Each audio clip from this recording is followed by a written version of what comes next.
Of the Independence Township Zoning Board of Appeals. If you'd like to join me as we begin our meeting with the Pledge of Allegiance.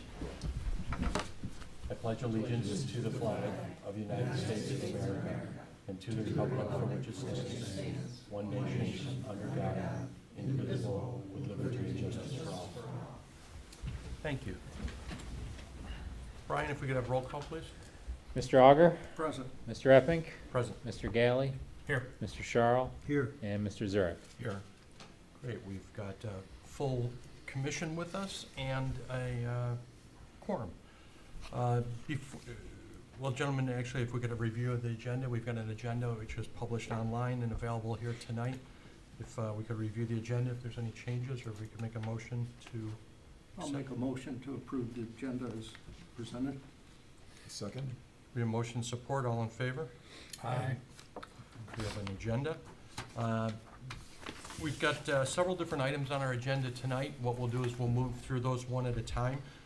As we get into new business and we have the opportunity to talk either as an applicant or as someone coming to speak on one of the items under either new or old business, two things that we'd ask you to do is A, sign in. Anybody who speaks tonight, if you could sign in, either if you haven't already or as you leave tonight, just so that as we have our minutes, we've got the spelling of your name and everything correctly. And then when we do call on people to speak, what you'll want to do is come up to the lectern, introduce yourself, give us your name and your address, and then we'll talk through whatever that issue is.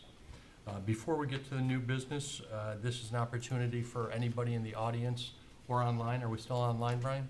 Yeah, we are tonight. Anybody in the audience or online who would like to speak at anything not on the agenda? So anybody here tonight, if there's something that you'd like to share with the community on a topic that's not on the agenda, now would be the time. Anybody online? Seeing none, I will close the public comment. We have no unfinished business tonight, so we'll move right into new business. New business, we have two items. The first is the election of the officer, since it's January, first meeting of the year, and then we'll move into our cases for variance requests. If anybody doesn't want to hold their existing positions, I'd make a motion to approve the same slate of officers as there is now. Second. Any discussion? So we have three elected or appointed, I guess, positions. Chairman, vice chairman, and treasurer. Right now I am the chairman. Mr. Galley is the vice chairman, and Mr. Auger is I'm sorry, that's the treasurer. We have no treasury. No money. No money. Secretary. So Ellen is the secretary. We have a motion, we have support. Brian, do we need a roll call, or do we? No. All in favor? Aye. Opposed? None?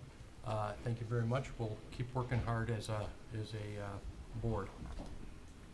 So now we'll move into our first case. Case number 23-001, Kelly Bills, petitioner requesting the variance from section 5.11C in order to permit chickens on a 1.7 acre parcel, which is under 3 acres, at 4890 East Princeton Avenue, which is an R1A single-family residential zoning district. Ms. Bills, are you here tonight? Thank you. So again, if you'll come up, just introduce yourself, give us your address, and then really just kind of talk through your application, the variance that you're seeking. We'll ask some questions, go back and forth, and then open up to the public. Okay. I'm Kelly Bills, and I live at 4890 East Princeton Avenue, Clarkston. I'm just going to read what I prepared. Is that okay? Perfect. All right.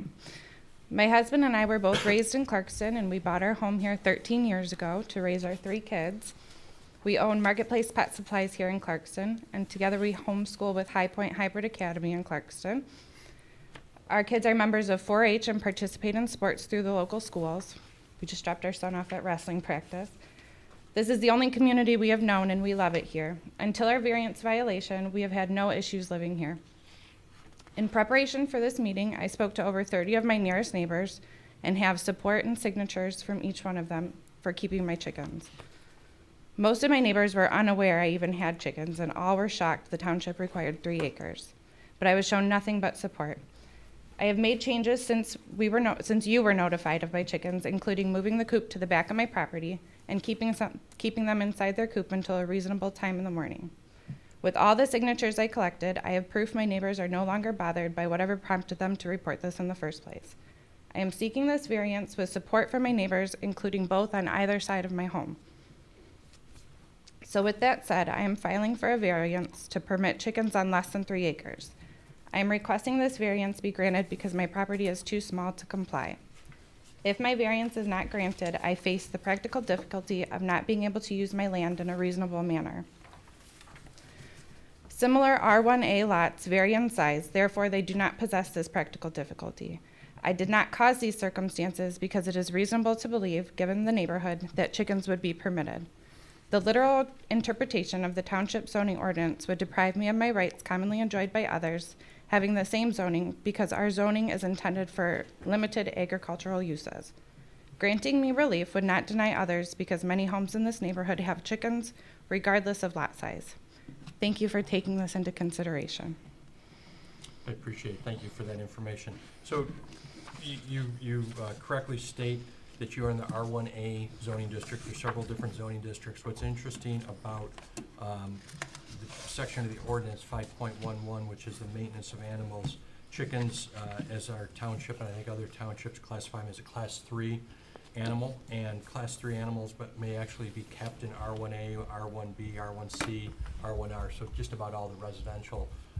And the caveat is that class 3 animals shall not be permitted on premises having less than 3 acres. And then if you have greater than 3 acres, there's a formula that allows you to add additional class 3 animals. So the reason we're here tonight is because your parcel size, we said, is 1.17, so less than 3. Therefore, according to our ordinance, chickens or other class 3 animals are not permitted on parcels that size. Mm-hmm. All right. How long have you had the chickens? A year now. A year now. And you said that you had moved the coop Yeah. to the back of the property? Yeah, it used to be located at the side, and now it's all the way in the back. Okay. And how many chickens do you have? 5? 5? Okay. I don't have any questions at this time. Jim, do you want to start down at the west side? In the bottom end of your paragraph here, it makes a statement. It says that literal interpretations of the township zoning ordinance would deprive me of my rights commonly enjoyed by others having the same zoning, because R1A zoning is intended for agricultural uses. I believe that is incorrect. R1A is residential, not agricultural. I read that it was limited agriculture uses. Well, the strict interpretation of, we don't even have any agricultural zoning in this township. It's Okay. all residential. I mean, ag used to be 10 acres and up. But there aren't many 10-acre parcels in this township. There are a few 40s and a few like that. Could you, Mr. Ottman, define the difference between agricultural and residential? Well, our typical zoning for agricultural use is R1R, rural residential, which is generally the northwest quadrant of the community. So R1A, yes, there are some large parcels, especially near where they live on Whipple Lake. But again, that's historically they've been R1A for 40 years. So an R1A is, you know, more a single-family residential use than, you know, farming or agricultural. And now the intent of the R1A district may say limited, you know, agricultural use. I'd have to look at that to see if that's accurate, but nevertheless, the primary use is single-family residential. Your lot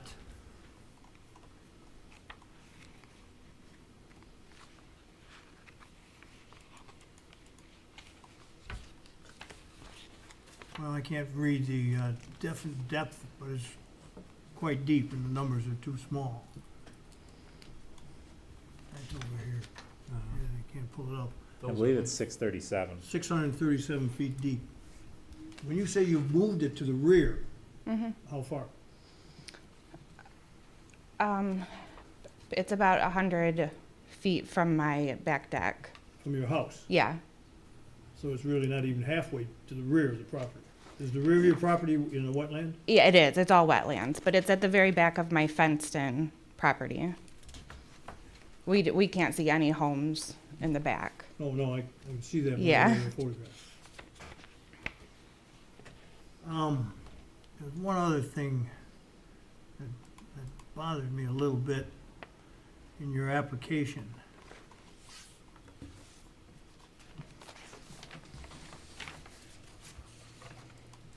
Says, my neighbors have the right to provide for their families. This ordinance deprives me of providing for my family. I don't quite understand that.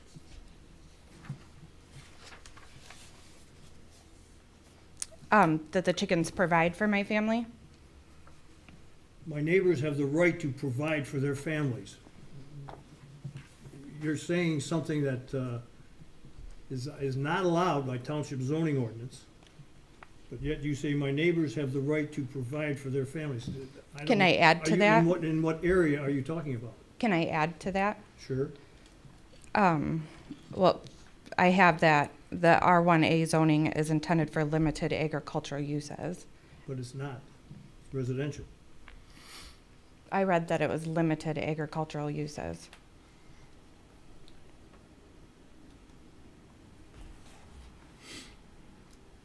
I don't have anything else to say at this time. Thanks, Jim. Alan? We've had a similar case to this Mm-hmm. come up, and it's very hard to provide this board with a practical difficulty or hardship on something on this order. We sent this back to the planning commission, Mm-hmm. okay? And what I think this board should do is send this back to the planning commission with all of the signatures of all the people. I assume this crowd is your neighbors. Mm-hmm. I don't see a practical difficulty or hardship in your case. If the planning commission agrees to change the zoning ordinance, that's their prerogative Okay. to send it to the board of trustees for approval, you know. But at this point, this ordinance has been on the books for a lot of years, and I personally can't see a practical difficulty or hardship, and that's what we have to find on this board in order to give you a variance. And my lot size is not considered a No. practical difficulty? So, Ms. Bills, Mr. Auger brings up a good point, so zoning board of appeals, the ZBA, is what, the criteria that we look at, requests to deviate or move away from our ordinance, which is an ordinance that applies to all properties in the township, is a practical difficulty or a hardship. And the way that is defined is not a hardship that might be personal to me or to my family or something, but it's typically a hardship unique to that piece of property. This property is unlike almost any other property in the township. It's not anything that I created, it's something that just happens to be with this piece of land. For example, a lot of things that we look at is, I need to build my house a little closer to the street or a little further away from the street, and the reason I have to do that is because the whole back of my house is wetlands, and this is the only spot where the house would sit, and therefore there's a variance that's considered. So that's what we mean by hardship, as opposed to maybe an economic hardship or other types of hardships. And we do have the wetlands behind our house. But the wetlands are not, in my thoughts, applicable to the size of your lot, right? The ordinance for Class 3 farm animals is really specific to the size of a property as opposed to characteristics of that property. And I think what Alan is pointing out is that it just doesn't meet it doesn't meet that 3 acres, I think is what you're saying, Alan. Yes. A couple questions. Go ahead. How were you made aware of the enforcement action, or can you talk about that process? I didn't hear it in your initial. We just received a letter in the mail, and we had an informal meeting Okay, with Brian and Jeff. okay, and they just said that there was a noise complaint or just a? No, it complaint? was just the presence of chickens, no Okay. noise complaint. Yeah, and you know, I've known of other people who have chicken coops in the township that are probably even on parcels smaller than yours, and, you know, they didn't receive a complaint, so nothing Mhm. ever happened to them, you know, so, and, you know, along with what Jim was saying about the wetland, if the chicken coop had to be in a certain location and your property was wet, then we would take that into consideration, but Well- just the sheer size of the property, it's not really According a to factor. GAMPS, their site location, we would be able to apply if I could have their coop farther back on our property. According to whom? The Michigan State, the MDARD Okay. MD. site location, yeah, Yeah, they, got it, okay. So, and with what Alan was saying about the last case that we had in the planning commission, I serve on the planning commission as well, and the go back to them. You know, I'll bring it up to them in the next meeting, which, we do have a meeting Next week. next Thursday. You know, I personally sympathize with you that, yes, okay, a couple chickens, to me personally, isn't a big deal, but with the ordinance being there and no hardship present and having denied similar cases in the past, it's, you know, kind of what we're stuck with on this board. That's it. Ken? you have Just a little bit off topic. I have a little bit of experience with chickens, and I don't remember the duration, but eventually I had hawks circling and causing some trouble. Have you had that come up yet? we see them, but we've always seen them where we live. So no chicken remains? Oh, no, they haven't got my flock, no, of Coyotes. 5, yeah. We hear the coyotes, yeah, but we've had no issue, no raccoons or anything coming on to, we also have 2 big dogs, so that's probably helpful with that. Okay, I think I'm all set. Thanks. At this point, I'll bring up a few things and we'll open up to the public. I should have said at the beginning, but it's a time for public comment that you have submitted on our desk tonight. Looks like a petition or signatures. I counted, I think we've got 28 or 29 individuals all within your neighborhood who have signed in support Yes, of your application and the ability to have chickens on your property. And it says right on here, even though it's not less, or even though it is less than 3 acres. And then there's a nice narrative put together that explains how they're, how they fit within your family, and then some debunking, I guess, some myths. I haven't had an opportunity to read it all about chickens in there, so thank you for that. Brian, I assume that you have a copy of this, and that'll be part of the record. Have we received any other correspondence? No, Okay. no, the original complaint was a complaint of the rooster, and that's when the code enforcement officer went out and verified, rolled down the window and we heard it, unfortunately. You know, otherwise we would have never known about it, because we handle everything on a complaint basis, so. Do you have a rooster? I do have a rooster, but the original complaint that I saw was just that chickens were present. Yeah, and then we went out and, because we didn't know exactly which property the complaint was on, so that's where we found it. Okay. Can I ask a couple more And we questions? saw them. But that wasn't the original complaint, right? No, the original complaint actually was noise, but he didn't have he or she, I can't remember who complained or what, but one of the neighbors had pointed out that they were there. Okay. So, and then we have to field verify it. I mean, if the coop were in the backyard, we probably wouldn't have. It was located to the side. Yeah, We it didn't was right intend there. to get a rooster, but we ended up with one. I have a couple more questions, just not having experience with chickens, my fellow board members. So if I do bring this up at the planning commission, what's necessary to produce enough eggs for an average size 3 to 4 person family? Most chickens will lay every day. In the winter, they slow down, so Mhm. it would be a chicken or 2 per person. Mhm. But then when you get into the rooster part of it, they can provide meat as well if you produce more. But it's not necessary to have a rooster if it's a noise concern. For eggs, Yes, no. yes. And For protecting from hawks and that kind of thing, yes. Yeah, yeah. So, yeah. And how much space would you need for coop and walking around for chickens? Not very much, not 3 acres. They're in a pen right now that's like six Well, the person I 6 knew by that 8. had them illegally had them in a kid's place house. Yeah, that they was d- about 5 by 6. Yeah, so the actual coop for sleeping, they just need enough room to roost Mhm. on their roosting bar. And then during the day, they need to be in their pen so they can walk around and So, eat and drink. 4 could fit in a bigger size doghouse, for Oh, example. yes, Size of the podium.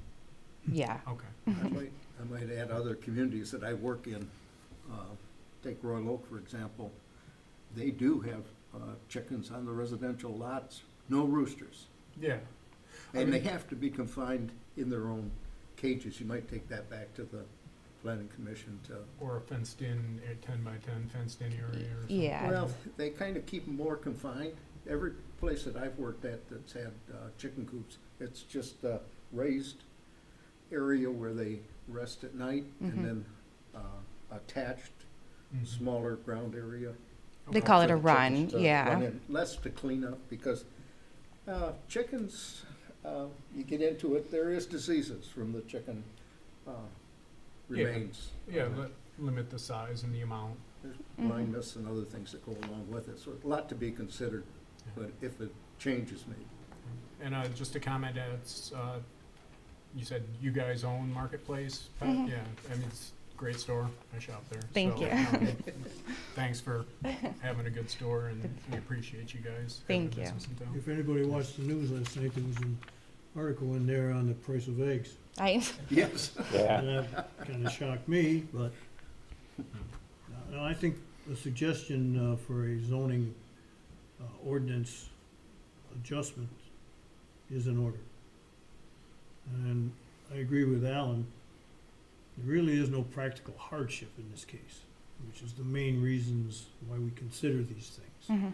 And I sympathize with the situation, and you did a fine job of talking to all your neighbors, and obviously there's no problems there. Mhm. But we're kind of stuck between a rock and a hard place. I understand. Let me ask you to sit down for just a minute, Ms. Bills. We'll ask anybody from the audience if you'd like to speak on this application. Come on up and just to give us your name and your address, and then let us know your thoughts, please. My name is Debbie Bills, and I have home at 9591 Cornell, right across the street from them. And I'm not prepared to speak, so I don't have anything That's written. fine, that's But fine. I feel like I'm hearing some things that confuse me. And one of them is, why is it more acreage for a chicken than it is for bigger farm animals? And why would our street be considered non-rural? I mean, it has got to be the most unkept rural street in the township. Nobody I ever agree. comes I've down never that seen a road hole except as for the big as people that the live one in front of there. your house. I mean, I You could just, lose a I car in don't, there. it just doesn't make any sense to me how that could be considered a neighborhood. You know, Yeah. it's not that kind of an area at all. So, It's a good point, and it's a great question. As you probably know, when you bought your home, all the property in our township is zoned one thing or another, commercial or different types of commercial or industrial or office or large lot residential, we used to call it is R1R, all the way down to smaller lots that you'll see in some of the neighborhoods here. So everything has a zoning, and that area of the township has been zoned R1A, or that street, which is you bring up a great point. It's exactly the same zoning as are some of the newer, neighborhoods right around some of the schools. But it's still the same zoning, and therefore the same rules within the ordinance apply to it. I think that this ordinance, my assumption is that the 3-acre minimum was the assumption that homes would be further apart. If you have 3 acres, you're generally not real close to your neighbors. And so this R1, or again, these type of animals would be permitted in any of the residential zoning districts based on the size of the property. So It's less about the zoning type and more about the type of, the size of the parcel. Then would it be reasonable to ask for that area to be rezoned or to rename what number the chickens are? Like, why should a chicken be a 3 and a horse and a cow be a 1 and a 2? Like, should we rezone or should we change the chicken law? It's probably going 'Cause I really above, think it needs to probably be above changed. my pay grade, as they say. I don't know where the classes come from. I'm assuming it's probably beyond the township. Yeah, you know, and part of the problem too with your subdivision is it was platted in the 1920s.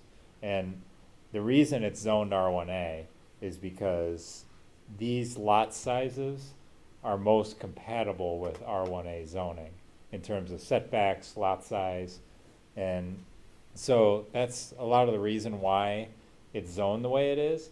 Now, there's 3 different classes of animals, and they all have to have the same criteria of 3 acres. Now, maybe Mr. Galley will take this to the planning commission and they'll consider dropping it to 1 acre or something like that. So, or maybe just for chicken, you know, the class 3 type animal, which I think is bunnies, chickens, and you know, similar animals. So the horses and cows, and those are a much different can of worms, you know. So, I mean, that's something that the planning commission, they looked at, I think, last year. I know we Or maybe it was talked a about year, the last time we had a case similar to this. The planning commission discussed it and really decided that what we had was fine. But, you know, this brings up another issue, and it's, I mean, I have to give it to Mrs. Bills. I mean, when she started sending me these petitions, I was very impressed. This is probably the best, the highest number of people signing something that we've ever had. So, Well, yeah, and I think I would view it just as a reclassification of chickens singularly or, yeah, you know, small pet animals like bunny. I'd have to see exactly what's in class 3. yeah.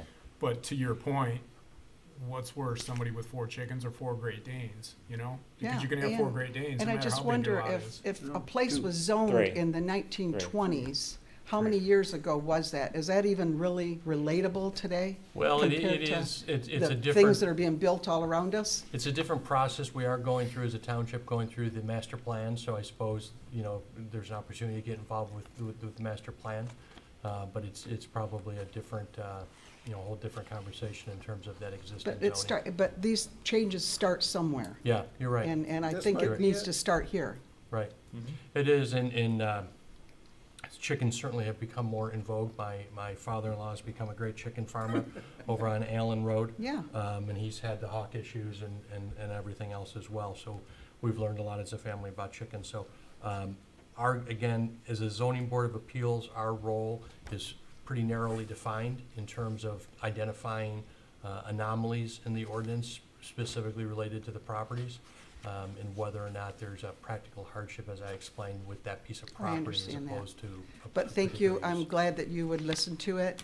And I thank you for enduring my unpreparedness. No, But I that's appreciate fine. that and believe that you gentlemen will look into it further and perhaps help us. Yeah, and I'd like to reiterate or maybe make a comment. In the case of the property here, my gut feel for the planning commission, it would be to include the, you know, the location of the coop, especially when it comes to homes that are, you know, 100 feet apart from each other or, you know, less, or, you know, maybe 200 feet. To me, there should be, if there's a Minimum, change, yeah. there should be a minimum gap between the homes and then some sort of the depth requirement on the property. Some of our lots are so small, right? I mean, some of them are 70 by 80, right? And I'm not sure if that would make sense for the subdivision to have a chicken coop Yeah, there. could you, just Yeah, a so- minimum of An a acre. half acre or an acre? And I think Dick Carlisle, with the communities that he represents, as our Probably has planner, something with, similar. working with Brian, I think, might be able to come up with something if the planning commission sees to afford. And then the idea that, you know, you have a rooster, right? It's maybe a bit of a challenge for some people. Roosters make the noise, the chickens Yes. are fine. Yeah.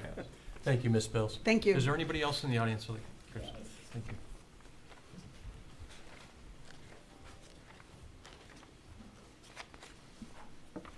I'm Darren Bills. I live with my wife, Kelly Bills, at 4890 East Princeton. And these chickens have been kind of an eye-opening experience for me because I'm not interested in chickens or roosters. And as my wife said, we didn't know we were getting a rooster. And I'm sure the initial noise complaint, we didn't know it was a rooster. It's not like one day it's not is and one day it isn't. So once it started to make noise, I had a conversation with my wife. We're like, this could be rude to our neighbors because we had our initial coop pretty close to our house. I mean, it was right near the door. The chickens were still coming in the house sometimes at this point because they're almost pets. So we moved the coop probably 200 feet further back, and we started doing research on roosters and why they crow and whatnot. We keep them now in total darkness. Their new deluxe suite chicken coop. It has multiple vents and windows, but all the windows have Velcro flaps on them. So he doesn't crow now until we go and let him out. So it's not, we didn't want to be waking our neighbors up at the crack of dawn every day. So that was an easy thing to fix. And if you have a really stubborn rooster, we found out too, there's even collars you can put on them so they can't broaden their throat to crow. So that's always an option as well for us if it ends up being an issue for anybody. And the remains issue too is the rooster is actually beneficial for that because like she said, we've seen the hawks and we can tell he crows and we go out and see he's got his ladies all under a bush or in their coop and there'll be a hawk, nearby. So he does do a good job. I'm sure the hawks would have killed multiple of our chickens if we didn't have the rooster because he does a good job protecting them. So. And it's been a great thing for my kids too. I don't really do any maintenance of the chickens. It's all great for them as part of their homeschooling experience of learning to be sufficient and take care of an animal. It is different than a dog for sure. Your dog or cat kind of takes care of themselves for the most part, but the chickens do require work and they do a great job of it. So That's great. Just nothing to do with the case. Have you found a resolve for the chickens once they stop laying a number of eggs? Good producers now. yeah, so far winter hasn't hit hard yet though I either. grew up on a farm, so I'm gonna tell you. Our chickens are the best fed chickens in the state probably. They get deluxe cat food microwaved and fed to them. They get fed pretty good. So I don't think nutrition is going to be a problem for them. So That's great. Thank you, Mr. Bills. yeah. Is there anybody else in the audience care to speak on this? Anybody online that would like to speak on this? Nobody. No one's there. All right, if not, I'll bring it back to the board for any additional questions, thoughts, comments, or a motion. I'll make a motion in case 23-001 to deny the case as advertised. We have a motion to deny. I support. Can we, Have some There's no discussion on that? practical difficulty or hardship.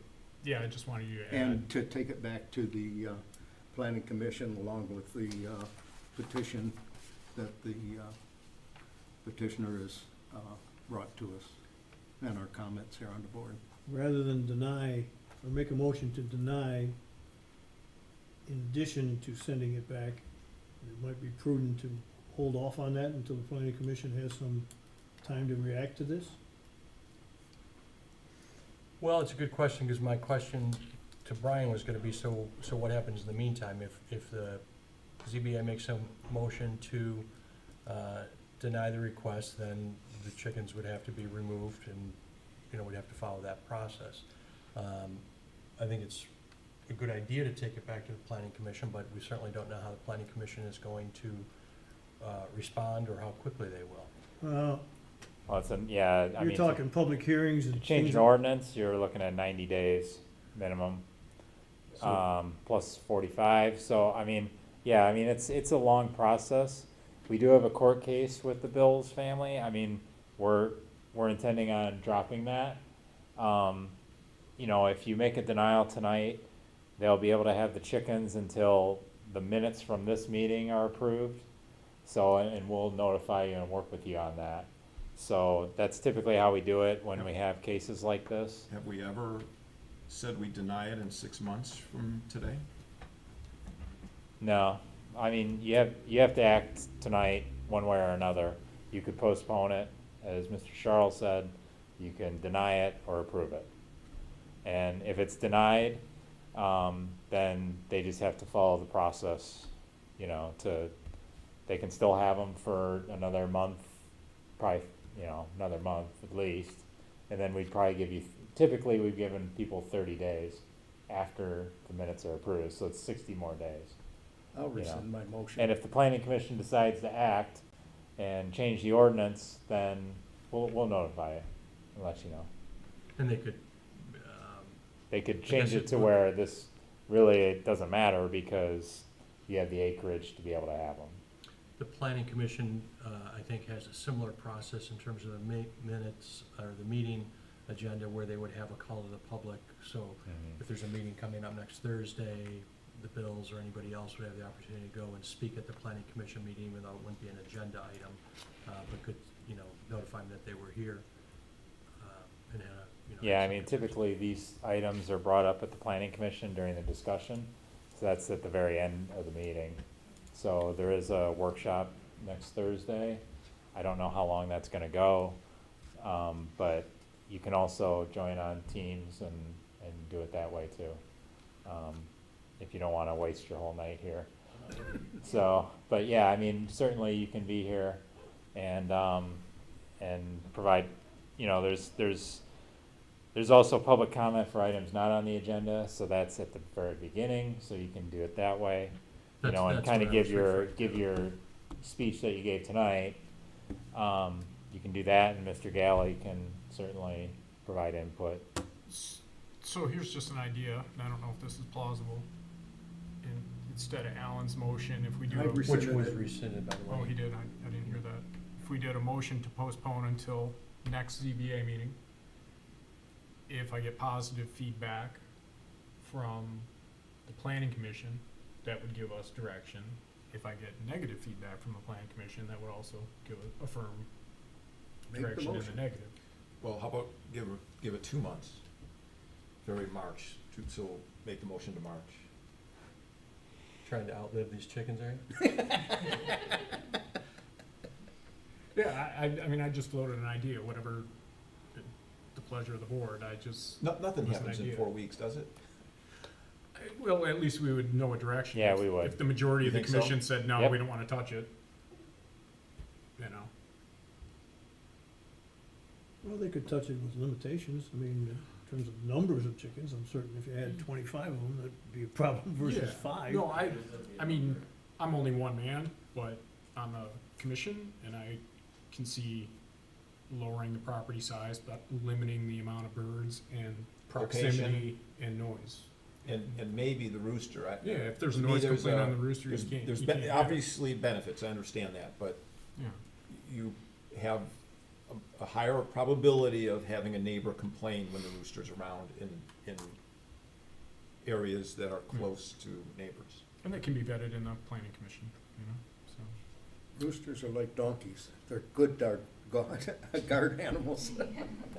Well, gentlemen, we have a number of options here. We do not have a motion.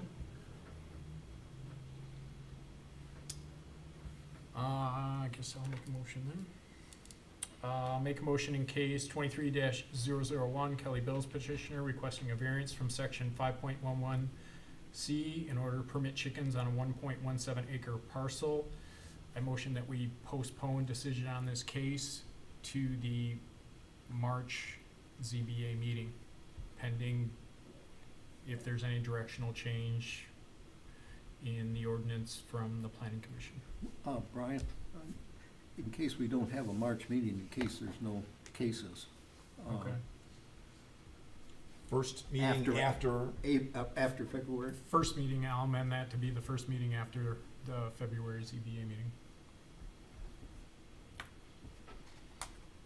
We have a motion. I'll second. We have support. Any other discussion? I think we beat it to death.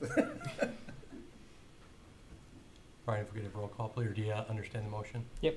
Got If we get a roll call, please? Mr. Auger, Yes. Mr. Epping, No. Mr. Galley, Yes. Mr. Charles, Yes. Mr. Zurich. yes. You have a stay of execution for your chickens. Again, I think that I think it was a good discussion. We certainly appreciate your preparedness and ability to communicate with the community. I think that that's another great homeschool lesson or lesson for anybody.